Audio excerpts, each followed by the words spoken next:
Le fossé entre les riches et les pauvres s'est creusé ces dernières années. Les riches ne cessent de s'enrichir, tandis que les pauvres se battent souvent pour couvrir les besoins de base, comme la nourriture et le logement.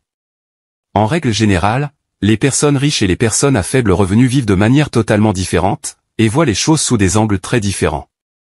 Dans cette vidéo, nous allons explorer cette habitude que les pauvres abordent souvent différemment des riches.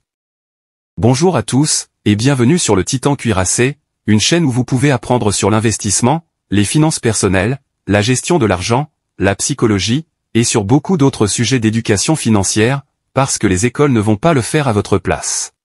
Si l'un de ces sujets vous intéresse, ou si vous voulez apprendre à mieux gérer votre argent, et à jouir d'une plus grande liberté financière, n'hésitez pas à vous abonner, à me laisser un like, et à activer la cloche des notifications pour être averti chaque fois que je publierai une nouvelle vidéo. Sans plus tarder, plongeons dans le vif du sujet. Premier point, les pauvres passent souvent une grande partie de leur temps à consommer des médias, parfois pour fuir la réalité. L'un des principaux contrastes entre la façon dont les pauvres et les riches utilisent leur temps réside dans leurs priorités. Les personnes en difficulté financière peuvent investir des heures dans des activités qui n'apportent pas beaucoup de valeur ajoutée, comme faire défiler sans cesse les médias sociaux, ou passer des soirées entières devant la télévision. Alors que la plupart des gens sont des consommateurs passifs de contenu, les riches préfèrent être des contributeurs actifs, cherchant souvent à apparaître à l'écran plutôt que de simplement le regarder. Beaucoup se plongent dans les médias, mais les riches sont souvent occupés à les créer. Certes, se tenir au courant de l'actualité des célébrités ou du dernier drame sur Internet peut être divertissant pendant un moment, mais à long terme, cela ne vous fait pas avancer. Au contraire, cela permet surtout aux entreprises de médias d'augmenter leurs profits. Cela dit, tous les médias ne sont pas nocifs. Certains peuvent vous instruire ou vous simplifier la vie. Il n'y a absolument rien de mal à regarder YouTube, à regarder des émissions en continu, ou à aller en ligne pour se détendre de temps en temps. Mais si vous remarquez que vous êtes constamment collé à un écran, c'est peut-être le signe que vous l'utilisez pour éviter de faire face à votre propre vie ou à vos émotions. Lorsque vous passez beaucoup de temps à regarder la télévision ou à parcourir les réseaux sociaux, cela peut devenir un problème si cela vous empêche de vous épanouir en tant que personne, ou de comprendre pourquoi vous n'êtes pas heureux. Les personnes riches et motivées ont tendance à consacrer leur énergie à améliorer leurs compétences, à atteindre leurs objectifs, et à résoudre leurs problèmes avant de se laisser aller au divertissement. S'il leur reste du temps après cela, ils peuvent s'offrir un spectacle ou une vidéo. Comme nous l'avons mentionné, les divertissements occasionnels sont tout à fait acceptables, mais pour eux, il s'agit simplement d'une récompense, et non d'un moyen d'échapper à la vie. Alors posez-vous la question. Combien d'heures passez-vous chaque semaine à regarder la télévision, YouTube, ou à naviguer sur Internet, par rapport au temps que vous consacrez à la réalisation de vos objectifs? Deuxième point, les pauvres passent souvent leur temps à consommer, alors que les riches investissent le leur dans la création. L'argent sert à des fins très différentes selon qui vous êtes. Les riches utilisent généralement leur argent comme un outil pour accroître leur richesse, tandis que les pauvres l'utilisent principalement pour répondre à leurs besoins de base. Voyons les choses en détail.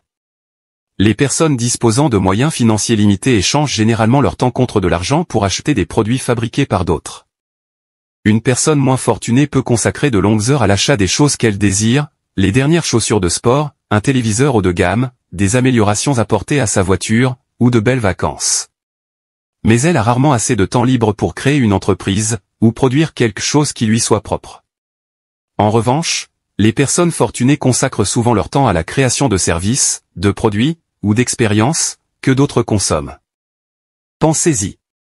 Les acteurs produisent les émissions que vous regardez, les youtubeurs créent les contenus que vous appréciez, et les entrepreneurs développent des produits que les gens font la queue pour acheter. Ils passent une grande partie de leur vie à faire exactement cela. Alors que les pauvres sont souvent coincés dans un état d'esprit de consommation, les riches adoptent un état d'esprit axé sur la création. Ce qui est intéressant, c'est que cet état d'esprit n'est pas exclusif. Presque tout le monde a la possibilité de devenir créateur. Alors posez-vous la question. Que pourriez-vous commencer à créer dès maintenant? Troisièmement, les pauvres passent beaucoup de temps à économiser un peu d'argent, alors que les riches donnent la priorité aux tâches de plus grande valeur. Les personnes limitées financièrement consacrent souvent beaucoup d'énergie à essayer de réduire leurs dépenses. Il est certes sage d'économiser, mais réfléchissez à ceci. Avez-vous déjà vu quelqu'un consacrer une journée entière, 6, ou même 8 heures, uniquement pour économiser $37 à l'épicerie? Cela ne représente qu'un rendement d'environ 4,60 $ par heure. Ils auraient pu passer 1 heure à faire leurs courses, payer les 37 $, puis utiliser les 7 heures restantes pour faire quelque chose qui pourrait générer encore plus de revenus à long terme. De nombreuses personnes insistent pour tondre leur pelouse elles-mêmes afin d'éviter de payer 20 €, mais pourquoi ne pas payer un enfant du voisinage pour s'en occuper? Ce qu'ils ne réalisent pas, c'est que ces heures pourraient être consacrées à quelque chose de bien plus précieux. Les personnes disposant de peu de ressources consacrent souvent leur temps à des tâches peu rémunératrices. En revanche, les personnes fortunées sont beaucoup plus enclines à déléguer, à engager de l'aide, ou à dépenser de l'argent si cela leur permet de gagner du temps. Cela leur donne la liberté de se concentrer sur des actions qui produisent des résultats significatifs plus tard. De nombreuses personnes fortunées se disent: pourquoi passer du temps à faire un travail de 10 $ de l'heure, alors que je pourrais travailler sur quelque chose qui vaut 1000 $ de l'heure? Cet état d'esprit révèle la façon dont ils considèrent leur temps, avec un profond respect. Les personnes fortunées comprennent que leur temps est précieux, et ne s'engagent que dans des activités qui leur apportent un retour financier significatif pour le temps qu'elles y consacrent. Après tout, si l'on peut toujours gagner plus d'argent, le temps est une ressource que l'on ne récupère jamais. Et pour les riches, le temps a bien plus de valeur que l'argent ne pourra jamais en avoir. Numéro 4, les pauvres sont plus enclins à épargner de l'argent et à le laisser dormir, alors que les riches préfèrent investir. Soyons clairs. Épargner de l'argent reste une démarche intelligente.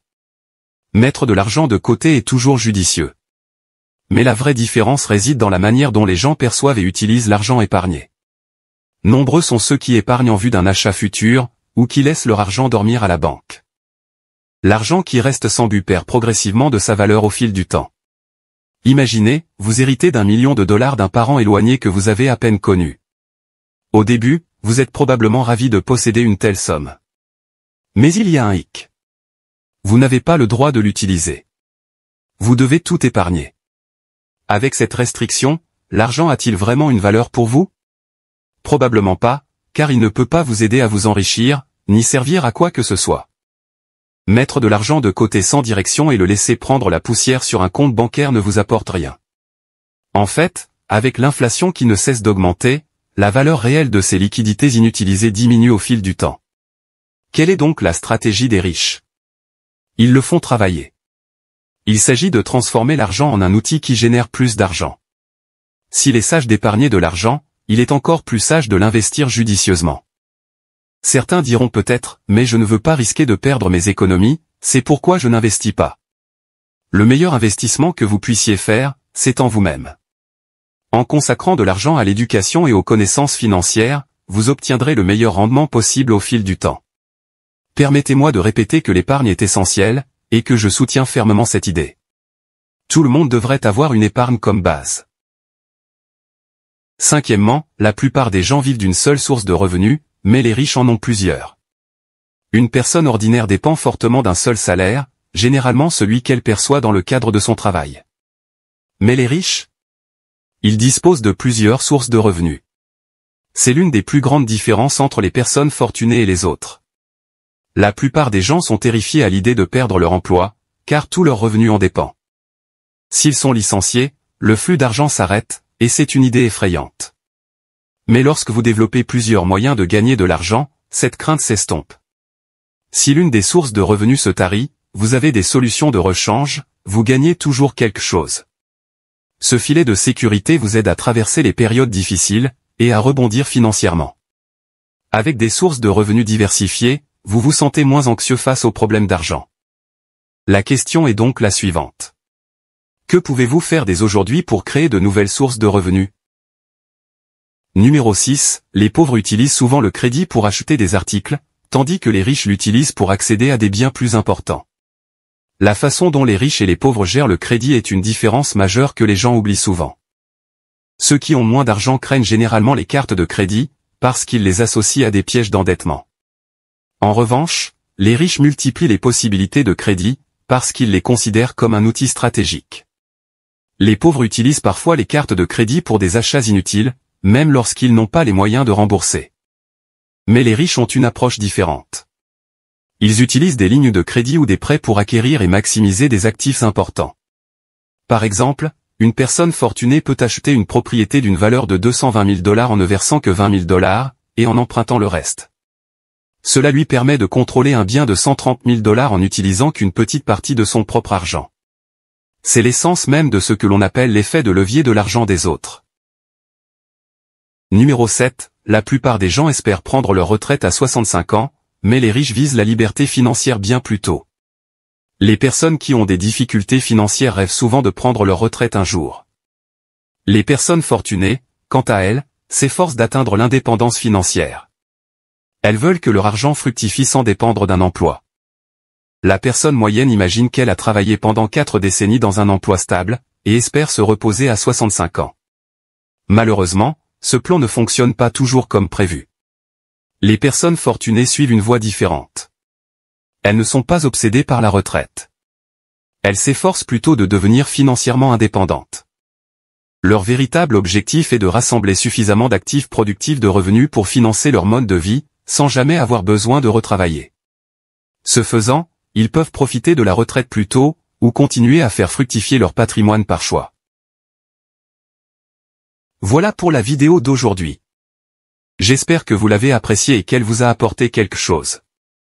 Si c'est le cas, n'hésitez pas à vous abonner, à me laisser un like, et à activer la cloche des notifications pour être averti chaque fois que je publierai une nouvelle vidéo, car j'en ai beaucoup d'autres de ce genre à venir prochainement, ainsi que des résumés de livres, et d'autres choses amusantes.